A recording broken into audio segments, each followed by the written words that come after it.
আসসালামু আলাইকুম, মীর তৌফিক হোসেন স্বাগত জানাচ্ছি এনটিভি রাতের খবরে। ক্রাউন সিমেন্ট শিরোনাম দেখছিলেন, এবার বলছি পুরো খবর।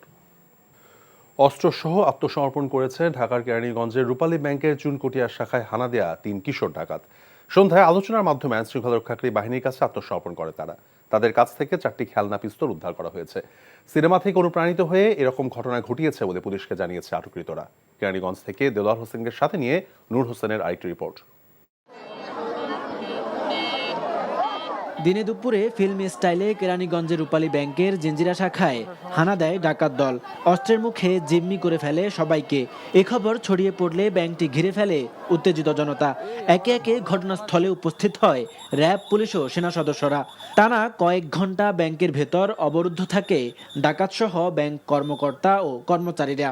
1:30টার দিকে এই ঘটনা ঘটছে। আসলে কি দেশটার একটা অশান্তি করতেছে। ভিতরে লোক ঢুকছে, ডাকাত ঢুকছে, বাইরের থেকে ভিতর থেকে ফোন করে বলছে, পরে আমরা এলাকাবাসী যারা আছে বা মাইকে অ্যালাউন্স হয়েছে, সব লোকজন জড়ো হয়ে রয়েছে। পুলিশ আসার র্যাব আসার এলাকা যে আমরা অ্যাক্টিভ, আমরা একটা সংবাদ পাইছি, আমরা সবাই ঝাঁপিয়ে পড়ছি। এক পর্যায়ে আইন শৃঙ্খলা বাহিনীর সঙ্গে চিরকুটের মাধ্যমে আলোচনা হয় ডাকাত সদস্যদের। আত্মসমর্পণে রাজি হয় তারা। ব্যাংক থেকে বেরিয়ে আসে ডাকাত দলের সদস্যরা। অক্ষত অবস্থায় উদ্ধার করা হয় ব্যাংক কর্মকর্তাদের। পরে 3 ডাকাতকে আটক করে থানায় নিয়ে যায় আইন শৃঙ্খলা বাহিনী। ডাকাতদের কাছ থেকে 4টি খেলনা পিস্তল উদ্ধার করা হয়। আমাদের এখানে একটা অনাকাঙ্ক্ষিত ঘটনা ঘটেছিল, যেটা প্রশাসন ট্যাকেল দিয়েছে, প্রশাসনিকভাবে অ্যাকশন নিয়েছে। আমাদের ব্যাংকের কোনো ক্ষয়ক্ষতি হয় নাই। তারা একটা প্ল্যান করেছিল যে এরকম একটা টাকা করব এই ব্যাংকের। এটা আমাকে ওই সময় যখন নিগোশিয়েট করি তখন আমি বলেছিলাম যে কেন তুমি এই ব্যাংকে এখানে আসছো, এরকম টাকা তো আমরা দিতে পারতাম, ডোনেশন টিয়া দিতে পারতাম এরকম। তো বলছে না, এই ব্যাংকের কর্মকর্তারা সবাই হলো দুর্নীতিবাজ। আমাদের প্রয়োজন হলো, বলছিল আমাদের প্রয়োজন হলো 15 লক্ষ টাকা। তো ওই 15 লক্ষ টাকা ওরা পরে আসার সময় 15 লক্ষ টাকা পরে ওরা পকেটে নিয়েছে আরো 3 লাখ টাকা। 3 জনে 1 লাখ টাকা, 1 লাখ করে 3 লাখ টাকা। এই হলো 18 লক্ষ টাকা ওদের কাছ থেকে আমরা উদ্ধার করেছি। ব্যাংক ডাকাতির ঘটনায় আতঙ্ক ছড়িয়ে পড়ে গোটা এলাকায়। ব্যাংকের ভল্ট সহ সবকিছু সুরক্ষিত রয়েছে বলে জানিয়েছে আইন শৃঙ্খলা রক্ষাকারী বাহিনী। নূর হোসেন, এনটিভি নিউজ, ঢাকা। জনসমর্থনহীন সরকার ক্ষমতায় থাকলে কুচক্রী গোষ্ঠী দেশের সম্পদ লুটেপুটে নিতে পারে, তাই জনগণের সরকার প্রতিষ্ঠা করা জরুরি। বিএনপির ভারপ্রাপ্ত চেয়ারম্যান তারেক রহমান এমন মন্তব্য করেছেন। তিনি বলেন, খালেদা জিয়াকে হত্যারও ষড়যন্ত্র করা হয়েছিল, আর সামনে আরো কঠিন পরীক্ষা রয়েছে, যা গণতন্ত্র এবং সার্বভৌমত্ব রক্ষার যুদ্ধ। তাই সবাইকে সতর্ক থাকতে হবে। হাসান মাহমুদের রিপোর্ট। নরসিংদীর মাধবদী হেরিটেজ পার্ক, মানিকগঞ্জের মুন্নু সিটি এবং মুন্সিগঞ্জের মুক্তারপুরে 31 দফা রাষ্ট্র সংস্কার নিয়ে বিএনপির পৃথক কর্মশালা অনুষ্ঠিত হয়েছে, যাতে অংশ নেন জেলার নেতৃবৃন্দ। লন্ডন থেকে কর্মশালায় অনলাইনে যুক্ত হয়ে তারেক রহমান বলেন, জনগণের রায় পেলেই কেবল 31 দফা বাস্তবায়ন করা যাবে। তাই নেতাকর্মীদেরকে জনসেবা করে সবসময় জনগণের পাশে থাকতে হবে। তিনি বলেন, ষড়যন্ত্র এখনো শেষ হয়নি। ষড়যন্ত্র যেহেতু থেমে নেই, আপনারা গণতন্ত্রের জন্য যুদ্ধ করেছেন, লড়াই করেছেন, সংগ্রাম করেছেন, হত্যার শিকার হয়েছেন, জেল জুলুমের শিকার হয়েছেন, গায়েবী মামলার শিকার হয়েছেন, দিনের পর দিন পালিয়ে থাকতে হয়েছে, জঙ্গলে থাকতে হয়েছে, ধান খেতে আপনাদেরকে থাকতে হয়েছে অত্যাচার নির্যাতনের কারণে। আপনারা সেই পরীক্ষা দিয়ে পার হয়ে এসেছেন। সামনে পরীক্ষা কিন্তু শেষ হয়ে যায়নি, সামনে পরীক্ষা আরো আছে। এটি এমন একটি যুদ্ধ, এটি জনগণের পক্ষের যুদ্ধ, এটি গণতন্ত্রের পক্ষের যুদ্ধ, এটি স্বাধীনতা সার্বভৌমত্বের পক্ষের যুদ্ধ। এই যুদ্ধে যদি জয়ী থাকতে হয়, অনবরত আমাদেরকে সংগ্রাম চালিয়ে যেতে হবে সঠিকভাবে। তারেক রহমান বলেন, জনগণের সরকার ক্ষমতায় না থাকলে লুটপাট সহজ হয়। যারা দেশের কথা বলবে, দেশের কথা চিন্তা করবে, এরকম কেউ যদি দেশ পরিচালনার দায়িত্বে থাকে, তখন দেশের স্বার্থ, জনগণের স্বার্থ নিরাপদ থাকবে। তখন যারা শকুনের দৃষ্টি দিয়ে এই দিকে তাকিয়ে আছে, এই দেশের অর্থ সম্পদ, প্রাকৃতিক সম্পদের দিকে, তখন তারা 10 বার চিন্তা করবে। জনগণের সঙ্গে থেকে নিজেদের মধ্যে গুণগত পরিবর্তন আনতে নেতাকর্মীদের প্রতি আহ্বান জানান তারেক রহমান। এর আগে নেতাকর্মীদের বিভিন্ন প্রশ্নেরও জবাব দেন তিনি। হাসান মাহ, মাহমুদ, NTV নিউজ, ঢাকা। আগামী জাতীয় নির্বাচন নিয়ে নির্দিষ্ট সময়সীমা উল্লেখ না থাকায় প্রধান উপদেষ্টা ডক্টর ইউনূসের বক্তব্যকে অস্পষ্ট বলেছেন বিএনপি মহাসচিব মির্জা ফখরুল ইসলাম আলমগীর। গুলশানের সংবাদ সম্মেলনে তিনি বলেন, জাতীয় নির্বাচন নিয়ে প্রেস সচিবের বক্তব্য প্রধান উপদেষ্টার বক্তব্যের বিরোধী। মির্জা ফখরুল আরও জানান, বিএনপি চেয়ারপারসন খালেদা জিয়ার শারীরিক অসুস্থতার কারণে আগামী 21 ডিসেম্বরের মুক্তিযোদ্ধা সমাবেশ স্থগিত করা হয়েছে। বিস্তারিত ইফতেখার রেজার রিপোর্টে। বিএনপির স্থায়ী কমিটির বৈঠকের বিভিন্ন বিষয়ে দলের চেয়ারপারসনের গুলশান কার্যালয়ে সংবাদ সম্মেলন করেন বিএনপি মহাসচিব। বলেন, আগামী জাতীয় নির্বাচনের সম্ভাব্য সময়সীমা নিয়ে প্রধান উপদেষ্টা এবং তার প্রেস সচিবের বক্তব্য স্পষ্ট নয়। প্রফেসর ডক্টর মোহাম্মদ ইউনূসের ভাষণে নির্বাচন সংক্রান্ত বক্তব্য একেবারেই অস্পষ্ট। তার বক্তব্যে নির্বাচনের একটি সম্ভাব্য সময়ের কথা বলা হলেও নির্বাচনের কোনো রোড ম্যাপ নির্দিষ্ট সম্পর্কে কোনো সুনির্দিষ্ট বক্তব্য রাখা হয়নি। ডক্টর মোহাম্মদ ইউনূস নির্বাচনের সম্ভাব্য সময়সীমা 2025 সালের শেষ অথবা 2026 সালের প্রথম অংশ অনুষ্ঠানের কথা বলেন, অথচ তার প্রেস সচিব বলেন 2026 সালের জুন মাসের মধ্যে নির্বাচন অনুষ্ঠিত হবে, যা পরস্পর বিরোধী। বিএনপি মনে করে পতিত আওয়ামী লীগ সরকারের অধীনে যত নির্বাচন হয়েছে তা অবৈধ। একথা জানিয়ে ওই নির্বাচনগুলো বাতিল দাবি করেন বিএনপি মহাসচিব। আমরা মনে করি যে আপনার এই ফ্যাসিবাদী হাসিনা সরকারের অধীনে যতগুলো নির্বাচন হয়েছে সমস্ত নির্বাচনগুলো অবৈধ হয়েছে, এবং সেই কারণেই আমরা স্থানীয় সরকারগুলো ভেঙে দেওয়ার জন্য আমরা আহ্বান জানিয়েছিলাম, এবং যে সবগুলো ভাঙা হয়েছে কিন্তু আপনার শুধু ইউনিয়ন পরিষদটা করা হয়নি। আমরা সেটাও দাবি জানিয়েছি। হ্যাঁ, এটা উনি অসুস্থ হয়ে পড়েছেন, গত পরশু রাত থেকে একটু অসুস্থ হয়ে পড়েছেন, যে কারণে চিকিৎসকদের পরামর্শ অনুযায়ী এটাকে স্থগিত করা হয়েছে। তত্ত্বাবধায়ক সরকার ব্যবস্থা পুনর্বহালের রায়কে স্বাগত জানান বিএনপি স্থায়ী কমিটির সদস্য সালাউদ্দিন আহমেদ। অ্যাপিলেট ডিভিশনে জাস্টিস, আমরা বলি জাস্টিস খায়রুল হক, যে তত্ত্বাবধায়ক সরকার ব্যবস্থাকে উড়িয়ে দিলেন, সেটা রিভিউতে ফাইনাল জনগণের পক্ষে আসলে তখন এক্স্যাক্টলি তত্ত্বাবধায়ক সরকার ব্যবস্থা পুনর্বহাল হবে। তা আমরা আশা করি সেটা হবে। নির্বাচনের সুনির্দিষ্ট সময় রাজনৈতিক দল ও অন্যান্য অংশীজনের সঙ্গে আলোচনার মাধ্যমে নির্ধারণ করা উচিত বলেন বিএনপির স্থায়ী কমিটির এ সদস্য। গণতন্ত্রকে ইফতেখার রেজা, NTV নিউজ, ঢাকা। জুলাই আগস্ট গণহত্যায় ইন্টারনেট বন্ধের নির্দেশ দিয়েছিল হাসিনা, আর তা বাস্তবায়ন করেন জুনায়েদ আহমেদ পলক। তদন্ত সংস্থার জিজ্ঞাসাবাদে পলক এর কথা স্বীকার করেছেন বলে জানিয়েছেন আন্তর্জাতিক অপরাধ ট্রাইব্যুনালের চিফ প্রসিকিউটর তাজুল ইসলাম। এদিকে সাবেক আইজিপি চৌধুরী আব্দুল্লাহ আল মামুন সহ 3 পুলিশ কর্মকর্তাকে সেফ হোমে নিয়ে জিজ্ঞাসাবাদের অনুমতি দিয়েছেন ট্রাইব্যুনাল। গণহত্যা মামলায় 7 জনের বিরুদ্ধে তদন্তের অগ্রগতি প্রতিবেদন 20 ফেব্রুয়ারি দাখিলের নির্দেশ দেওয়া হয়েছে। নাজিবুর রহমানের আরেকটি রিপোর্ট। জুলাই আগস্টের গণহত্যার ঘটনায় মানবতা বিরোধী অপরাধের অভিযোগে দায়ের করা ট্রাইব্যুনালের মামলায় সাবেক পুলিশ প্রধান Chowdhury Abdullah Al Mamun, national telecommunication monitoring সেন্টারের সাবেক মহাপরিচালক মেজর জেনারেল অবসরপ্রাপ্ত জিয়াউল আহসান সহ 7 জনকে আন্তর্জাতিক অপরাধ ট্রাইব্যুনালে হাজির করা হয়। কেরানীগঞ্জ ও কাশিমপুর কারাগার থেকে প্রিজন ভ্যানে করে তাদের ট্রাইব্যুনালে আনা হয়। গণহত্যার মামলার তদন্তের অগ্রগতি রিপোর্ট তুলে ধরার দিন ধার্য করা থাকলেও প্রসিকিউশন টিম তদন্ত শেষ করতে 2 মাসের সময় বাড়ানোর আবেদন করে। পাশাপাশি সাবেক আইজিপি মামুন সহ 3 পুলিশ কর্মকর্তাকে সেফ হোমে জিজ্ঞাসাবাদের অনুমতি চাওয়া হয়। আদালত আগামী 20 ফেব্রুয়ারি অগ্রগতির প্রতিবেদন দাখিলের নির্দেশ দেয়। আর বিচারের এখতিয়ার নিয়ে জিয়াউল আহসানের করা আবেদনের শুনানির দিন 20 জানুয়ারি ধার্য করে। এত বড় গ্র্যাভিটির একটা মামলার প্রপার তদন্ত করা, প্রপার একটা রিপোর্ট সাবমিট করার জন্য অনেক সময় প্রয়োজন।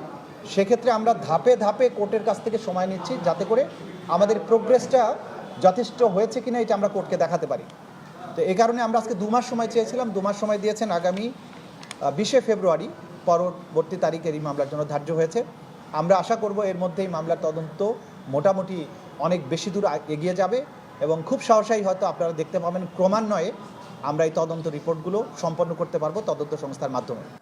চিফ প্রসিকিউটর জানান, জিজ্ঞাসাবাদে পলক স্বীকার করেছে জুলাই আগস্ট আন্দোলনে শেখ হাসিনার নির্দেশেই ইন্টারনেট বন্ধ করা হয়েছিল। জুলাই আগস্টের এই অভ্যুত্থান চলাকালীন সময়ে ইন্টারনেট বন্ধের যে নাটক করা হয়েছিল, তদানীন্তন প্রধানমন্ত্রী এবং এই মামলাগুলোর প্রধান আসামি শেখ হাসিনার নির্দেশে সরাসরি প্রধানমন্ত্রীর কাছ থেকে নির্দেশনা আসার পরে তথ্য প্রতিমন্ত্রী নির্দেশ দিয়ে আইআইজি ইন্টারন্যাশনাল ইন্টারনেট গেটওয়ে, এই গেটওয়েদের একটা হোয়াটসঅ্যাপ গ্রুপ খোলা হয়। সেই গ্রুপে সরাসরি নির্দেশ দেওয়া হয় ইমিডিয়েটলি ইন্টারনেট শাটডাউন করো, এবং তাদেরকে এটা এনশিওর করতে বলা হয় যে করার পরে আবার জানাও যে ইট ইজ ডান।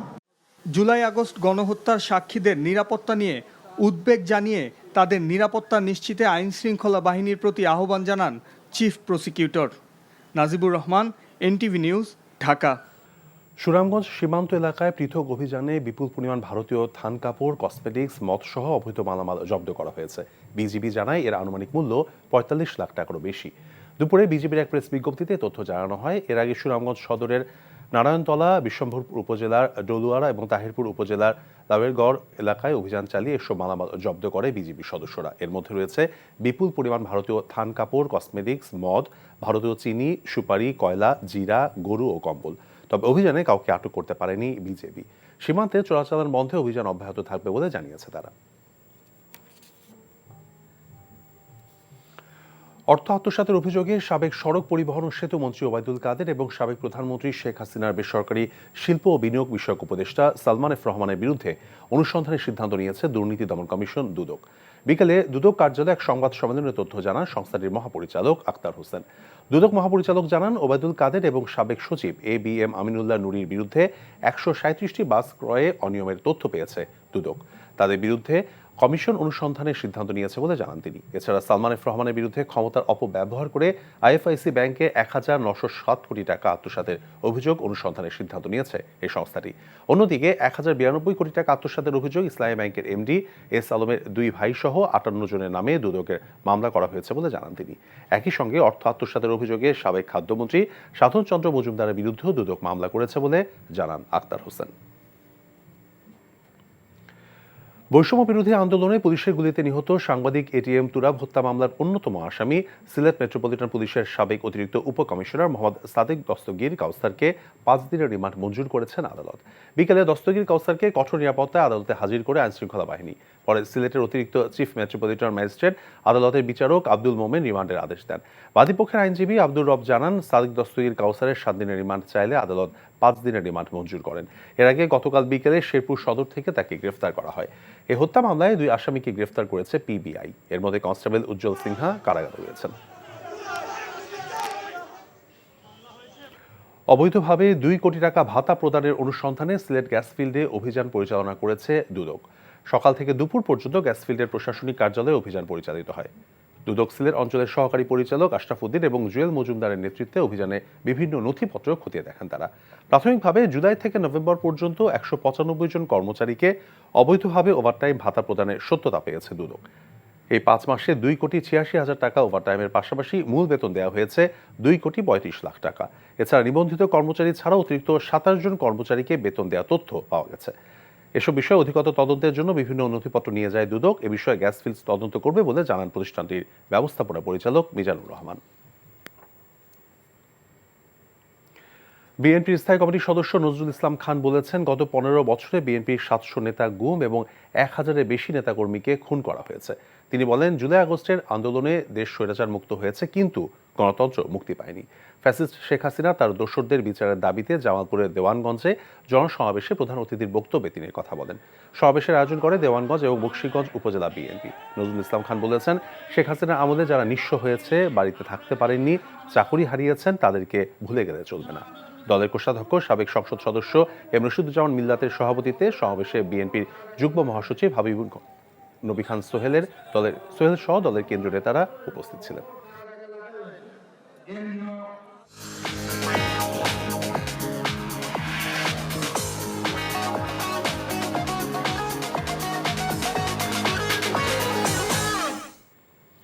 নবনিবেদিত অর্থনীতির খবর।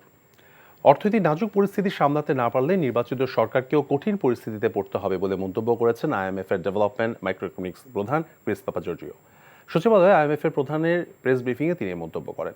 IMF এর সীমাবদ্ধতা আছে উল্লেখ করে তিনি বলেছেন, বাংলাদেশের সরকার অতিরিক্ত যে $750 মিলিয়ন চেয়েছে সে বিষয়ে পর্যালোচনা করে সিদ্ধান্ত নেওয়া হবে।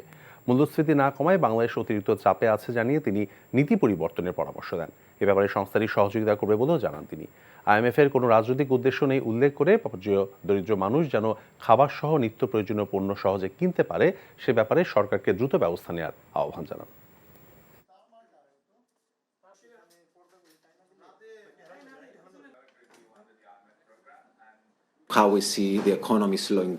আমরা লক্ষ্য করেছি মূল্যস্ফীতি যেভাবে কমার কথা ছিল তা হয়নি।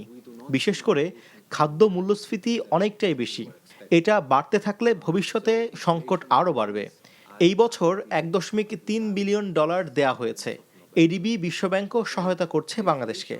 যদিও বাংলাদেশ অতিরিক্ত আরও অর্থ চেয়েছে, তবে আমাদের সেক্ষেত্রে আরও হিসেব নিকেশ করে সিদ্ধান্ত নিতে হবে। Food inflation,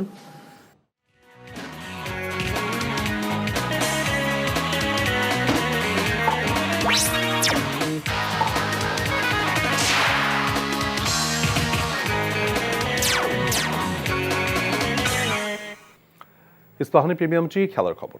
football. অবশেষে বাংলাদেশের হয়ে খেলার জন্য অনুমতি পেলেন ইংল্যান্ড প্রবাসী হামজা চৌধুরী। ইংল্যান্ড যুব দল এবং ইংল্যান্ড প্রিমিয়ার লিগে খেলায় মিডফিল্ডারকে আনুষ্ঠানিকভাবে অনুমতিপত্র দিয়েছে ফুটবলের সর্বোচ্চ সংস্থা ফিফা। এক বিজ্ঞপ্তিতে এমনটাই জানিয়েছে বাফুফে। অবশেষে ICC চ্যাম্পিয়ন্স ট্রফি নিয়ে অচল অবস্থার অবসান হলো। নানা জল ঘোলা করার পর শেষ পর্যন্ত হাইব্রিড মডেলে অনুষ্ঠিত হবে চ্যাম্পিয়ন্স ট্রফির এবারের আসর। এক বিজ্ঞপ্তিতে এমনটাই নিশ্চিত করেছে ক্রিকেটের সর্বোচ্চ সংস্থা ICC। সেখানে আরও বলা হয়েছে 2027 পর্যন্ত কোনো ইভেন্টেই পাকিস্তান সফরে যাবে না ভারত। একইভাবে আগামী 3 বছর ভারত সফর করবে না পাকিস্তান।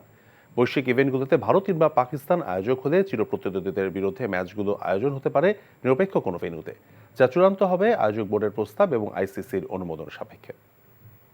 চ্যাম্পিয়ন্স ট্রফির জন্য নিরপেক্ষ ভেন্যু হিসেবে সংযুক্ত আরব আমিরাতের নাম আলোচনায় আছে, তবে শ্রীলঙ্কায়ও ম্যাচ হওয়ার সম্ভাবনা উড়িয়ে দেওয়া যাচ্ছে না। দুই দেশের অনড় অবস্থানের কারণে প্রায় 1 মাস পর চ্যাম্পিয়ন্স ট্রফির ভেন্যু নিয়ে চূড়ান্ত সিদ্ধান্ত নিল ICC। খবর শেষ করছি, তবে যাবার আগে ক্রাউন 7 শিরোনামগুলো বলছি আরও একবার। কায়রোতে পাক প্রধানমন্ত্রীর সাথে বৈঠক, 71-এর ইস্যুগুলো দ্রুত নিষ্পত্তি চেয়েছেন ডক্টর ইউনূস। রূপালী ব্যাংকে ঢুকে পড়া 3 কিশোর ডাকাতের হাতে ছিল খেলনা পিস্তল, সিনেমা থেকে অনুপ্রাণিত বলল আটককৃতরা। জনসমর্থনহীন সরকার থাকলে কুচক্রী গোষ্ঠীর সম্পদ লুটিয়ে নিতে পারে, দরকার নির্বাচিত সরকার তারেক রহমান। ইস্তফা মাঠে হত্যার ঘটনায় সাদ ও জোবাইরপন্থীরা মুখোমুখি, নিরাপত্তা জোরদার করা হয়েছে DMP। এই ছিল রাতের খবরে। এই খবরের ভিডিও সহ আপডেট জানতে ভিজিট করুন NTV অনলাইন www.ntvbd.com। এছাড়াও NTVর জনপ্রিয় সব অনুষ্ঠান এবং খবরের আপডেট জানতে ভিজিট করুন আমাদের ইউটিউব এবং ভেরিফাইড ফেসবুক পেজ। রাত 1টায় মধ্যরাতের খবর দেখার আমন্ত্রণ রইল। ধন্যবাদ সবাইকে, শুভরাত্রি।